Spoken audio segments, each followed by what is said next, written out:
Trinomials.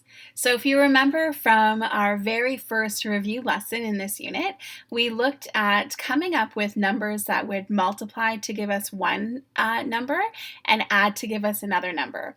And this is where that strategy and those skills are going to come in handy.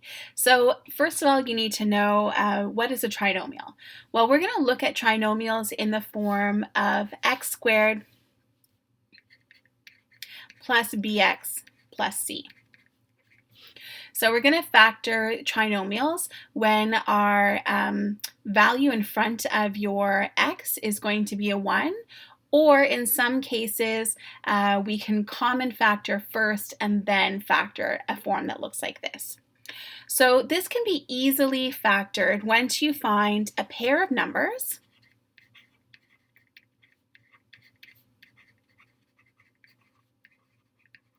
that both multiply together to give you the value of c,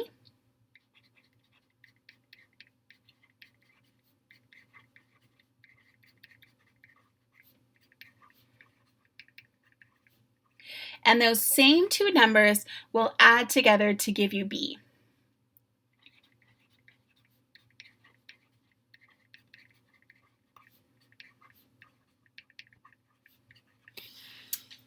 So it truly is something that really stretches your brain and forces you to remember those mental math strategies and those multiplication skills.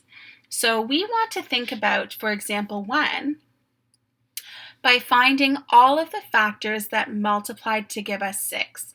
So remember, the factors of 6 are pairs of numbers that multiply together. And in this case, we want a positive 6 because it's plus 6. So this tells us that either both numbers are going to be positive, because remember, two positive numbers, when we multiply them together, will give us a positive value, and also two negative numbers, when we multiply them together, will give you a positive value. So they're either both going to be positives or both going to be negatives. So what numbers multiply to give us 6? Well, it's 1 and 6, but remember they could be negative 1 and 6, and 2 and 3, or negative 2 and negative 3. So they're either both positives or they're both negatives in this case. So once we've identified all of our factors of 6, we need to think about which one of these pairs together will add up to give us positive 5. 1 plus 6 gives us 7. That doesn't work. Negative 1 take away 6 is negative 7. That doesn't work. 2 plus 3, that gives us 5. So this is going to be the set of numbers that will work in our case. So 2 plus 3 will give us 5. And now what we need to do is we want to write the factors, including the signs, inside of brackets. So what happens is that if these are positive values, they're going to have plus signs. If these are going to be negative values, they're going to have negative signs. If they're one of each, they're going to be one of each. So when we're factoring an expression, it turns into, for example, if I was going to factor this, it might look like x plus r and then x plus s, where these r and the s are the numbers that make this work. So r times s gives us 6, and r plus s gives us b, for example. So my factors are now going to be x plus 2 in this case, and x plus 3 in that case. So now I can say that x squared plus 5x plus 6 is the same as x plus 2 times x plus 6. Well, how do I know this is right? Well, I can check my answer by using FOIL. So again, if you're at home and you want to check your answers to make sure that you're on the right track, this is the strategy that you would use to check those solutions. So I'm going to have FOIL this. So x times x is x squared. So my first two terms. Outside, x times 3 is 3x. Inside, 2 times x is 2x. And last, 2 times 3 is 6.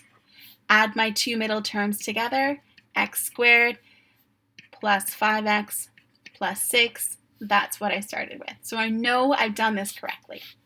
So these are the factors so this would be my solution, and this is my check. Okay. So let's go through a few more examples. So example number 2. So ask yourself, what two numbers will multiply to give me 20 and add to give me negative 9? So let's list our possible integer factors for 20. So remember, I'm getting a positive 20, so they're either both positive numbers or they're both negative numbers. So let's start with 1. 1 times 20 gives me 20, or they could both be negatives. Then go by 2. So 2 times 10 gives me 20. Remember, those could both be negatives. 3 times 20, no, 3 times nothing gives me 20.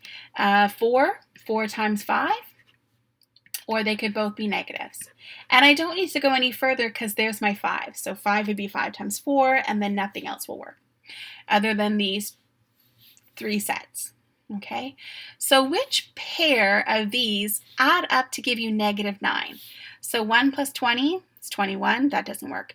Negative 1, take away 20, negative 21, that doesn't work. 2 plus 10 is 12, nope. Negative 2, take away 10 is negative 12, nope. 4 plus 9, or 4 plus 5 is 9, that's close. Negative 4 plus negative 9 is negative 9, yeah. So that's the set that we're going to use in this question. So negative 4 and negative 5. So now I can say that x squared minus 9x plus 20 is the same as writing x take away 4 in one bracket and x take away 5 in another bracket. So this is my solution. And then how do I check? I can check by using FOIL. So first, x times x is x squared. Outside, x times negative 5 is negative 5x. Inside, negative 4 times x is negative 4x. And last, negative 4 times negative 5 is positive 20. Combine my middle terms. Negative 5 times negative, or take away negative 4 is negative 9x. And that is what I started with. So I know I've done this correctly. So from now on, I want you to think about when you're factoring a trinomial, you want to choose two numbers that add to give you the middle number and multiply to give you the last number. But it's always easier to think about those products or those first before you think about your addition. So let's do a couple more examples. We won't check these answers here.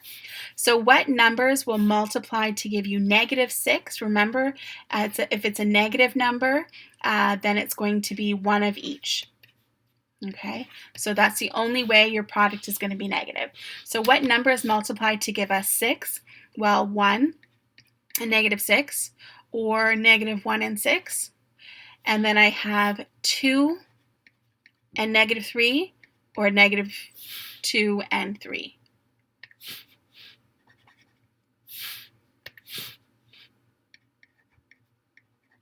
And those are the only factors that I have that will give me negative 6. So which one of these sets of numbers will add up to give you negative 5? And the only one of these is our first one, actually. So then this becomes x plus 1, because our 1 was positive, and x minus 6.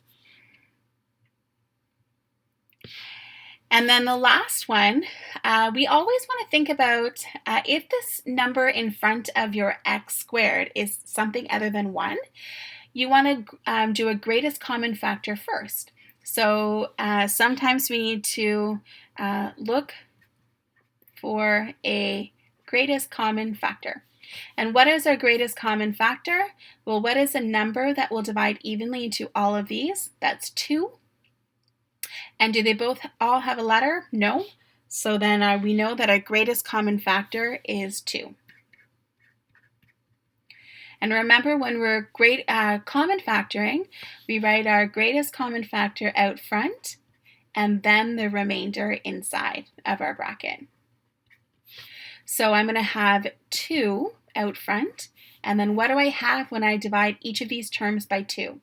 Well, 2 divided by 2 is 1, so I'm left with x squared. 2 divided by 2 is 1, so I'm left with positive x.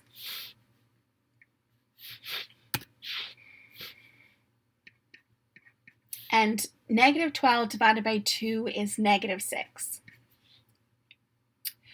And now I want to multiply or find two numbers that will multiply to give me negative 6. And again, just like before, I have the only way I can get a product that's going to be negative is if I have one of each. So I can use the same list of numbers that I had for example 3. So I could have 1 and negative 6, or I could have negative 1 and 6. I could have 2 and negative 3, or I could have negative 2 and 3. And which one of these will add to give me positive 1? This one gives me negative 5. This one gives me positive 5. This one gives me negative 1. The last set gives me positive 1. So then it becomes, I still write my greatest common factor out front, and then I break up this trinomial into two binomials. So it becomes x minus 2, because that's my first value, and then x plus 3. And then this would be factored fully. So I always keep my greatest common factor out front and then break up that trinomial into two binomials. If you have any questions about factoring trinomials, please post your questions in the appropriate discussion board or send me an email.